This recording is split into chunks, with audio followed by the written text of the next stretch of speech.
ఇప్పుడే తమ్ముడు ఎర్ర బుక్ గురించి అడిగాడు. గతంలోనే చెప్పా, ఎర్ర బుక్ దాని పని తీసుకుంటా పోతుందని.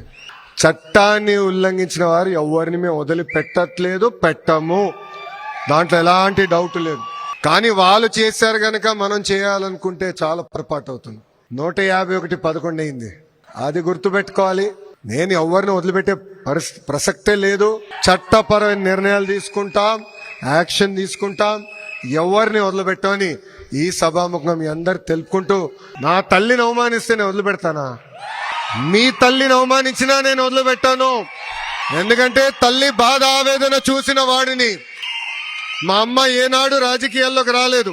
వాళ్ళ నాన్నగారు ముఖ్యమంత్రి, భర్త ముఖ్యమంత్రి. కానీ ఒక్క పోస్టింగ్ కానీ ఒక్క కాంట్రాక్ట్ లో ఏనాడు తల్లి ఇన్వాల్వ్ అవ్వలేదు.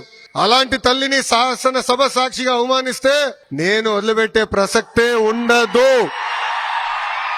మీకు ఎలాంటి డౌట్ వద్దు. వాళ్ళు అవమానించారని మనం అవమానించకూడదు.